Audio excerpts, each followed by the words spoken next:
Hello, great people. Nigeria Senate President Godswill Akpabio has head to court to challenge the reinstatement of Senator Natasha Akpoti-Uduaghan. Why did the Senate President decide to challenge the judgment ordering the reinstatement of the senator representing Kogi Central, Natasha Akpoti-Uduaghan, rather than to obey the judgment? I will be revealing the shocking reason to you, and also I will be reading out to you some details of the appeal document, because I have it here and I'll be reading some of the crucial information to you. And also we'll be looking at the acrimony between Senator Natasha Akpoti-Uduaghan and the Senate President Godswill Akpabio. And also we'll be looking at legislative conduct in Nigeria and the judicial process, as well as the implication of this acrimony between the two senators for the effectiveness of Nigerian Senate and the image of the National Assembly. We'll be doing all this and more on this episode with your sure plug, Dr. Omosholadeji. You will recall that the Federal High Court in Abuja gave a judgment declaring that the suspension of Senator Natasha Akpoti-Uduaghan was too excessive and that the Senate should do something about it. And there have been this conflicting interpretation. Natasha is saying that, well, the court have nullified a suspension, while the senators are saying that, well, the court did not give an order to that effect. But then what is established is that there is a lot of judicial precedence as regards the suspension of senators in Nigeria, and when the senators were suspended, the suspension have always been reversed by the court. But before we go into that, my first reaction when I learned that Akpabio head to court to challenge the reinstatement of Senator Natasha Akpoti-Uduaghan, my first reaction was that he passed this particular issue. Does he pass the issue of sit down and no sit down? Does he pass the issue of knock me and no knock you? Well, as in, is it really more than that? Because it seems that there is more to it. And I thought of it that Nigeria seems not to be a serious country, because if you look at it, all this issue in the Senate is bordering on two things. Number one, knock me and no knock you, which borders on the allegation of sexual harassment that is leveled against the Senate President. The second one is sit down here, no, I no go sit down, which is bordering on the alleged misconduct of Senator Natasha Akpoti-Uduaghan for refusing to sit on the seat that was allotted to her in the red chamber. So knock me and no knock you, sit down and no sit down. Now they cause all these things. And going through the legal process, you can imagine the kind of energy and the funds that will be involved. That is if Akpabio is spending his own personal fund anyway. Now both parties have been given conflicting judgment, and apparently because either Natasha is kind of like eager to return to her duty as a senator representing Kogi Central, or Akpabio is desperate to make sure that Senator Natasha serve the whole term of the suspension and do not kind of like step into the National Assembly anytime soon. But then let me read the document of the court to you, which says that for service in the Court of Appeal of Nigeria, in the Court of Appeal of Nigeria, Abuja Division, between the President of the Senate, Federal Republic of Nigeria, Senator Godswill Akpabio, and 4 people. You know that, and I'll tell you the reason why it is 4 people that are respondent now. The first is Senator Natasha Akpoti-Uduaghan. The second is the Clerk of the National Assembly. The third is the Senate of the Federal Republic of Nigeria as an institution. The fourth is the Chairman, Senate Committee on Ethics, Privileges and Public Petitions, Senator Neda Emmanuel. You may want to ask yourself that why are these people now listed as respondent with Natasha Akpoti-Uduaghan?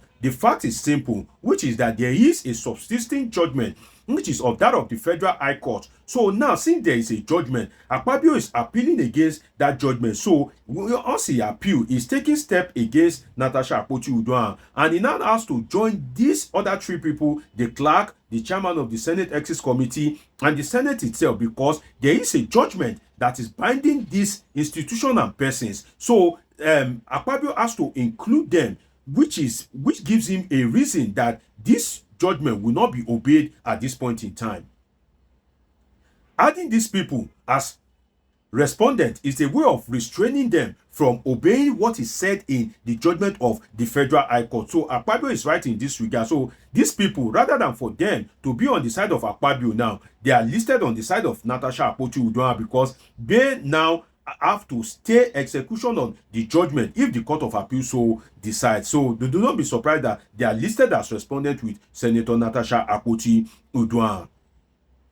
And it reads, notice of appeal take notice that the appellant being dissatisfied with some parts of the judgment of the Federal High Court Abuja Division under Justice Binta Inyako, herein after referred to as the lower court in suit number blah blah blah blah blah, delivered on 4th July 2025, which is more particularly set out in paragraph 2 of the notice of appeal,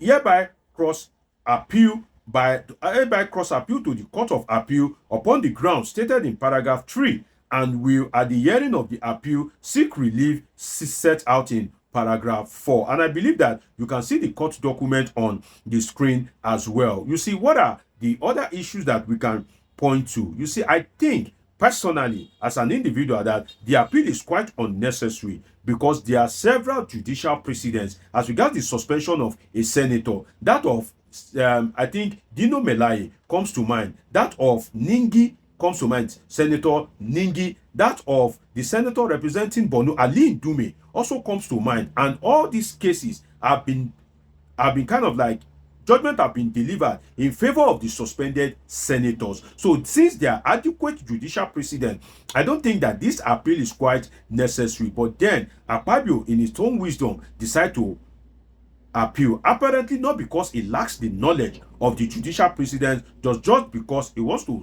teach Senator Natasha Akpoti-Uduaghan a lesson. Personally, I thought that Akpabio would have saved his image by recalling Natasha Akpoti-Uduaghan, because if you look at it, opinion in the public domain have been divided for and against Akpabio. So I think that since the court have given a pronouncement, Akpabio would have saved his image. Akpabio would have won the hearts of people by recalling Natasha Akpoti-Uduaghan. Either anybody likes it or not, she have served some time in the suspension. So what is now there that you want to go all out against the woman, failing to realize that she's representing a constituency? So I personally thought that Akpabio would have saved his image and would have saved his place in history by recalling Natasha Akpoti-Uduaghan. And Akpabio should be very careful, because those cheering him now that, oh, go against Natasha, go all out, she must not resume this and that, including his fellow senators, will desert him when he loses power.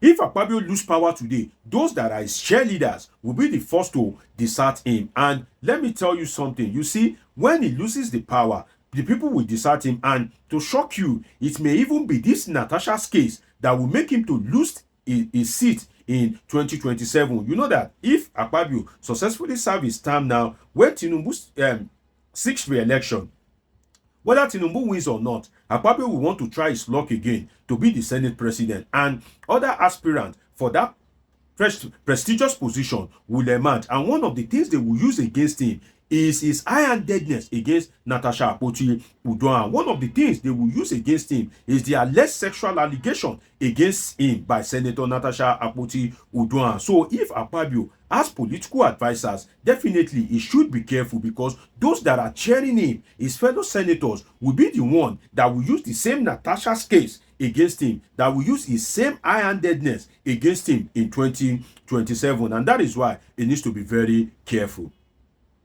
Now to the court. I hope the court will save itself from three things, which is number one, being used to buy time. I hope the court will not fall into the trap of being used to buy time in such a way that Natasha will serve the whole term of the 6-month suspension. The second, which is related, I hope that the court will not be used to force a fait accompli on Natasha and Nigerians, because if the case is delayed and Natasha have already served the whole of a suspension period, then the judgment that will be delivered by the court, even if it favors her, it becomes unenforceable and just an academic exercise. So I hope that the court will save itself from being used to buy time. That's one. Two, I hope the court will save itself from being used to force a fait accompli on Natasha and the Nigerian people. The third one is, I hope the court will not be used as an instrument of obstruction of justice. The court is a place of justice. I hope the court will not be used in this instance to obstruct justice. And Akpabio should learn from life. And one thing that if he is supposed to learn from, if he cares, is the death of Muhammadu Buhari. Where is Muhammadu Buhari today with all his powers? Now, Muhammadu Buhari, like every other human being, sooner or later, has become a food for worms. He would be laid to rest, and it is the worms that will feast on his body. So, with all his powers, as a retired general, a military head of state, a former president, where is Muhammadu Buhari today? He is a corpse. So, Akpabio should learn from that nothing lasts forever, and every day is an opportunity to document how you want to be remembered in history. And also, he should also realize, and the Senate as a whole, particularly the senators opposing Natasha Akpoti-Uduaghan, they should realize that no constituency in Nigeria can be denied representation. Natasha's constituency is being denied representation. Natasha was sent there by some people.